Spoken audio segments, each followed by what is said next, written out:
Eh bien, bonjour à toutes et à tous, c'est Météo37, j'espère que vous allez bien en tout cas, moi ça va super, et aujourd'hui on se retrouve pour cette nouvelle vidéo, ce nouveau point météo, nous allons parler de la situation à venir pour ce vendredi soir, fin d'après-midi et nuit de vendredi à samedi avec l'arrivée de ces orages. Effectivement, on va avoir quelques orages ce vendredi et cette nuit de vendredi à samedi sur notre pays. Alors ça devrait commencer dans cette journée de vendredi dans le nord du pays, entre les Hauts-de-France, les Ardennes et le Grand Est. Et en allant un petit peu plus vers le début de nuit, eh bien vous voyez, le flux va s'orienter de plus en plus au sud-ouest. Et donc on a un conflit de masse d'air qui va se mettre de plus en plus en place entre l'air chaud qui remonte par voilà le sud-ouest du pays et qui va jusqu'au nord-est et l'air beaucoup plus frais sur le nord-ouest du pays. Donc on a un conflit de masse d'air qui se met en place, on a de l'instabilité qui va surtout se mettre en place dans le sud-ouest du pays, et c'est donc ici qu'on attend des cellules orageuses qui localement pourraient être fortes, mais ça on va regarder sur Arome évidemment juste après. En tout cas, on a également des développements ici, pluvieux orageux qui vont se mettre en place au niveau de la Charente et qui vont remonter progressivement vers le centre Val-de-Loire. Ces développements orageux seront dus à ce petit minimum dépressionnaire ici qui va se mettre en place sur notre pays. C'est ce petit minimum qui va permettre le développement de cette petite dégradation pluvio-orageuse qui va remonter vers le centre Val-de-Loire et qui remontera ensuite vers l'Île-de-France tout en s'affaiblissant. Mais ça, on va le regarder juste après avec Arome également. Pour la suite, eh bien dimanche, ça restera très instable sur notre pays, enfin très instable. Déjà samedi, ce sera instable, on attend des risques d'orage généralisés au pays alors qu'ils resteraient faibles à modérés. Le risque le plus fort reste dans le nord-est et le sud-ouest du pays, mais on a un risque généralisé, voilà, de cellules faibles à modérées évidemment. Et ensuite, dimanche, on a des perturbations qui vont traverser le pays. Alors surtout une perturbation qui va traverser le pays, la totalité du pays, du nord au sud.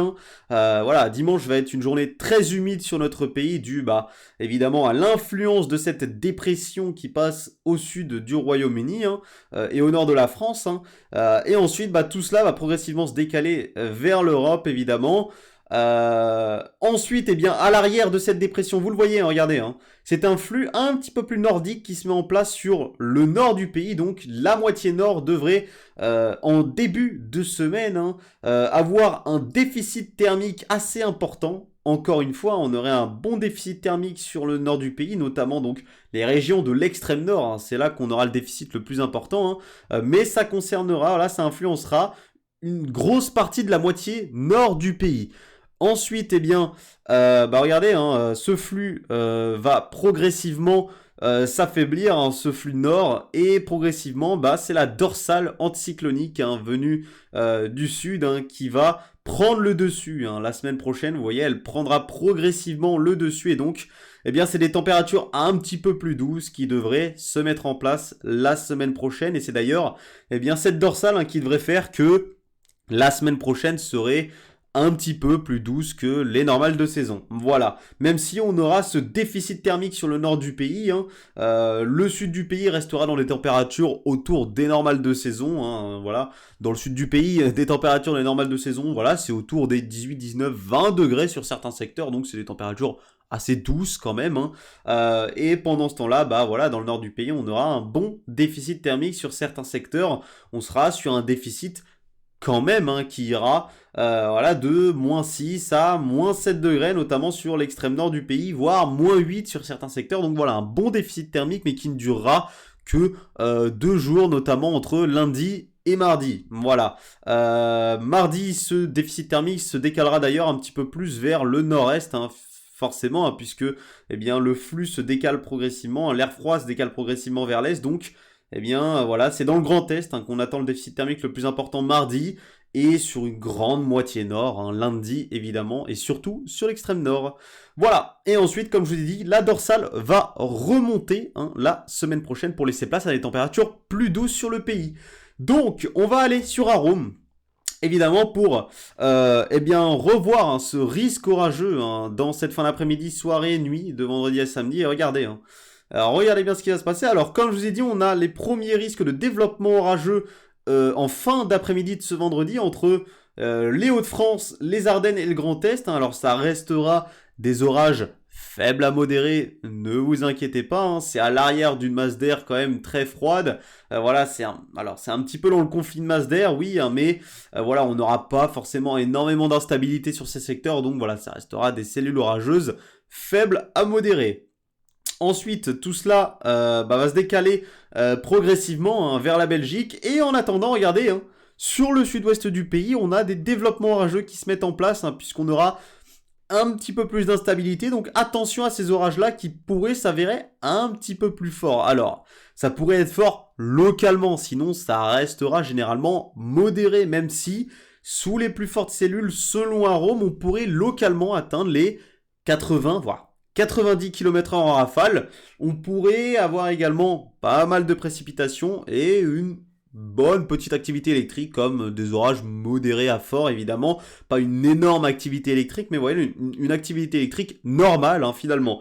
Donc des orages normaux hein, comme on pourrait en avoir à cette époque. On n'attend pas des orages violents ou quoi que ce soit dans le sud-est. Ça restera modéré à fort localement, hein. Mais en tout cas il va falloir quand même faire attention si vous habitez sur ces secteurs à ces cellules orageuses qui pourraient engendrer localement, donc comme je vous ai dit, des rafales de vent de 80-90 km/h, ce qui est quand même de bonnes rafales de vent. On attend également pas mal de pluie, une activité électrique plutôt normale normalement sous ces cellules. Voilà, ensuite tout cela se décalera progressivement. Alors regardez, on a un changement hein, évidemment, tout n'est pas fiable et c'est ça le problème hein, actuellement, c'est que la direction, et il fallait que je vous le montre, hein, de ces cellules orageuses n'est pas fiable. Regardez la différence chez Arome, ici ça part beaucoup plus en flux de sud-ouest, hein, vers voilà, le Limousin, alors que regardez là ça part beaucoup plus en flux d'ouest-sud-ouest, hein, directement vers le Massif central.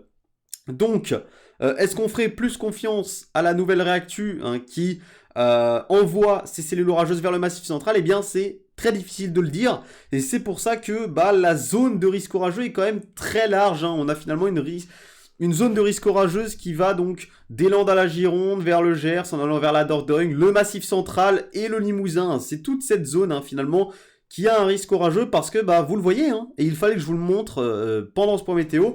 On a des différences énormes, même sur les modèles à maille fine, et donc il est très difficile de donner un zonage au niveau de ces cellules dans le sud-ouest.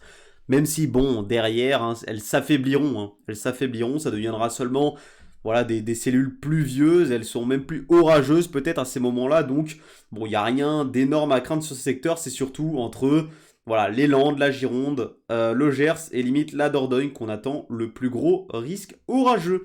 Ensuite, eh bien, regardez ce qui va se mettre en place au large de la Charente, des côtes charentaises. Eh bien, regardez, hein, voilà, hein, on pourrait croire à une forte cellule orageuse, mais en fait, non. C'est surtout une dégradation pluvio-orageuse, plus pluvieuse qu'orageuse. Hein. Si on a une activité électrique, elle restera faible sous cette dégradation. Mais voilà, c'est surtout pluvieux, hein, ce qu'on attend, dû à la formation, comme je vous avais dit, de ce petit minimum dépressionnaire qu'on avait hein, sur le pays, hein. Et donc, eh bien, on attend beaucoup de pluie par contre sur ces secteurs, hein. Beaucoup de pluie en allant du Poitou-Charentes jusqu'à la région centre. C'est là qu'on attend les précipitations les plus fortes, hein, les plus gros cumuls. Et ensuite, comme je vous l'avais dit, tout va s'affaiblir hein, au fur et à mesure en allant vers l'Île-de-France. Et les Hauts-de-France, ça deviendra seulement un gros paquet pluvieux hein, et qui s'affaiblira. Voilà. Donc, c'est tout ce que j'avais à dire sur ce point météo, voilà. On n'attend pas une situation exceptionnelle, voilà, on attend quelques orages faibles à modérés dans le nord et le nord-est du pays, et des orages, modérés, localement forts dans le sud-ouest, mais rien d'énorme à attendre. Donc, voilà, c'est tout hein, pour cette situation. Merci à tous de l'avoir suivi. Soyez très prudents quand même si vous habitez sur ces secteurs et n'hésitez pas à sortir l'appareil photo pour nous faire de belles photos si l'activité électrique le permet. En tout cas, moi je vous retrouve très bientôt. C'était Météo 37. Bye tout le monde.